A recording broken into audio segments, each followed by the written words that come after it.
बच्चों liquidity ratios जिनको हम शॉर्ट टर्म सॉल्वेंसी रेशियोज भी कहते हैं, इसके अंदर जो हमारा पहला रेशियो है वो है करंट रेशियो। इस करंट रेशियो को कैलकुलेट करने के लिए हमें करंट एसेट्स को डिवाइड करना होता है करंट लायबिलिटीज से। ठीक है बच्चों। अब करंट रेशियो का दूसरा नाम वर्किंग कैपिटल रेशियो है, इसको भी ध्यान रखिएगा। और करंट रेशियो जो है वो आइडियली 2:1 होना चाहिए, यानी करंट एसेट जो है वो करंट लायबिलिटीज की दुगनी होनी चाहिए। ठीक है बच्चों। अगर हमारा करंट रेशियो 2:1 से कम रहता है तो ये इंडिकेट करता है कि फर्म के पास सफिशिएंट फंड्स नहीं है अपनी शॉर्ट टर्म लायबिलिटीज को पे ऑफ करने के लिए। याद रखिएगा, इसका बहुत ज़्यादा हाई होना भी अच्छा नहीं है, वो फंड्स की आइडलनेस को शो करता है, फंड्स की वेस्टेज को शो करता है कि फंड्स जो हैं सही ढंग से यूटिलाइज नहीं हो रहे हैं। ठीक है बच्चों। अब ये देख लीजिए formula C R is equal to C A upon C L, इसी से बन गया C A is equal to C R into C L, और सी एल हो गया C A divide by C R. बच्चों अगर करंट एसेट की बात करें तो करंट एसेट को हम इन फॉर्मूलों से निकाल सकते हैं। पहला फॉर्मूला है total assets minus non current assets, यानी टोटल एसेट में से अपनी नॉन करंट एसेट को हटा दीजिए, आपकी करंट एसेट्स आ जाएंगी। दूसरा फॉर्मूला है क्विक एसेट में आप क्लोजिंग इन्वेंट्री, प्रीपेड एक्सपेंस और एडवांस टैक्स को प्लस कर दीजिए। और प्रीपेड एक्सपेंस और एडवांस टैक्स ना भी दे रखे हो तो क्लोजिंग इन्वेंट्री को प्लस कर दीजिए, आप करंट एसेट पे आ जाएंगे, क्योंकि प्रीपेड एक्सपेंस और एडवांस टैक्स थोड़ा रेयर ही दे रखे होते हैं क्वेश्चन में, लेकिन आमतौर पे तीन चीजें ही प्लस की जाती है क्विक एसेट में to get the current assets. तीसरा फॉर्मूला हमने करंट रेशियो का फॉर्मूला से लिया है, current liabilities into current ratio, क्योंकि करंट रेशियो का फॉर्मूला होता है current asset divide by current liabilities. तो अगर आप करंट रेशियो को करंट लायबिलिटी से मल्टीप्लाई कर देंगे तो भी आपकी करंट एसेट्स आ जाएंगी। और चौथा फॉर्मूला है current liabilities plus working capital, इसको हमने वर्किंग कैपिटल के फॉर्मूले से लिया हुआ है, जो कि होता है current asset minus current liabilities. तो करंट लायबिलिटीज को वर्किंग कैपिटल प्लस कर देंगे तो भी हमारा करंट एसेट। बच्चों आप करंट लायबिलिटीज जो है इन सब फॉर्मूलों का यूज करके निकाल सकते हैं। पहला है total debts minus non current liabilities. आपका जो टोटल डेट्स है उसमें से अगर हम नॉन करंट लायबिलिटीज हटा देंगे तो भी हमें करंट लायबिलिटीज मिल जाएगा। टोटल एसेट्स में से आप कैपिटल एम्प्लॉयड को हटा देंगे तो भी करंट लायबिलिटीज मिल जाएगा। वैसे ये जो कैपिटल एम्प्लॉयड है वो शेयर होल्डर फंड और नॉन करंट लायबिलिटीज को मिला के बनता है। तो यानी कि अगर आप टोटल एसेट्स में से शेयर होल्डर फंड को हटा दीजिए और नॉन करंट लायबिलिटी को हटा दीजिए तो भी आपको करंट लायबिलिटी मिल जाएगा। ठीक है बच्चों। करंट रेशियो वाला फॉर्मूला यूज करके भी हम निकाल सकते हैं करंट लायबिलिटीज। करंट एसेट को करंट रेशियो से डिवाइड कर दीजिए तो भी करंट लायबिलिटी मिल जाएगा। वर्किंग कैपिटल वाला फॉर्मूला यूज करके भी हम करंट लायबिलिटी निकाल सकते हैं। करंट एसेट में से वर्किंग कैपिटल को माइनस कर दीजिए तो भी आपको करंट लायबिलिटी मिल जाएगा।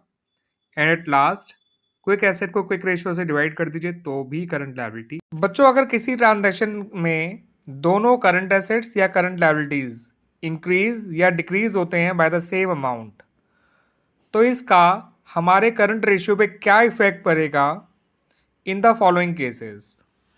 अगर हमारा रेशियो 2:1 था तो, अगर हमारा रेशियो 1:1 था तो, और अगर हमारा रेशियो 0.8:1 था तो। ठीक है बच्चों। तो बच्चों अगर करंट एसेट और करंट लायबिलिटीज सपोज दोनों अगर सेम अमाउंट से इंक्रीज हो जाते हैं, ठीक है बच्चों, तो रेशियो डिक्रीज हो जाएगा इस केस में। और अगर वो दोनों डिक्रीज हो जाते हैं तो रेशियो इंक्रीज हो जाएगा, यानी कि रेशियो अपोजिटली रिस्पॉन्ड करेगा अगर वो मोर देन 1 है तो। अगर वो इक्वल टू 1 है तो उसका दोनों ही केस में कोई चेंज नहीं आएगा, ना उनके दोनों के कम होने पे या ना ही उन दोनों के बढ़ने पर। लेकिन अगर रेशियो लेस देन 1 है तो सेम रिस्पॉन्ड करेगा, दोनों के कम होने से कम और दोनों के बढ़ने से बच्चों ये जो लूज टूल्स और स्टोर्स एंड स्पेयर्स हैं, इनको हम करंट एसेट्स के अंदर इंक्लूड किया करते हैं जब हमें करंट एसेट्स को balance sheet of a company में शो करना होता है। ठीक है बच्चों। तो बैलेंस शीट में जब करंट एसेट शो की जाती हैं तब लूज टूल्स और स्टोर्स एंड स्पेयर्स जो हैं करंट एसेट के अंदर इंक्लूड किए जाते हैं, और उनको हम जो सब हेड है हमारा करंट एसेट के अंदर इन्वेंट्रीज, उस सब हेड के अंदर शो किया करते हैं। ठीक है बच्चों। अब ये तो हो गई बैलेंस शीट में प्रेजेंटेशन के बारे में बात, लेकिन जब हमें करंट रेशियो कैलकुलेट करना होता है जिसका फॉर्मूला होता है current assets divide by current liabilities, उस समय अगर आपको लूज टूल्स दे रखा है तो लूज टूल्स को करंट एसेट्स में से हटा दिया जाता है, they are excluded from the current assets while calculating the current ratio. इनका सिंपल रीजन ये है कि ये रिलाइजेबल एसेट नहीं है, इनको बेचा नहीं जाता।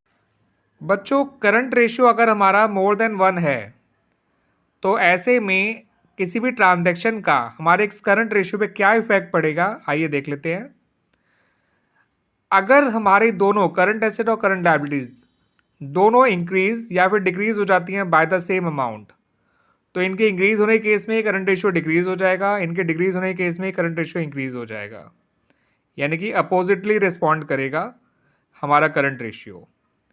लेकिन अगर सिर्फ करंट एसेट ही इंक्रीज या डिक्रीज होते हैं तो करंट रेशियो भी इंक्रीज या डिक्रीज ही होगा, यानी कि सेम तरह से रिस्पॉन्ड करेगा, बढ़ने पर बढ़ेगा, कम होने पे कम हो जाएगा। और सिर्फ करंट लायबिलिटी अगर इंक्रीज या डिक्रीज होती है तो वो करंट रेशियो अपोजिटली रिस्पॉन्ड करेगा, यानी बढ़ने पर डिक्रीज हो जाएगा और कम होने पर इंक्रीज हो जाएगा। तो दोनों के बढ़ने पर भी डिक्रीज हो रहा है, कम होने पे इंक्रीज हो रहा है, यानी यहाँ पे उल्टा रिलेशन है। यहाँ पर सीधा है, करंट एसेट के साथ करंट लायबिलिटी के साथ भी उल्टा रिलेशन है। इसको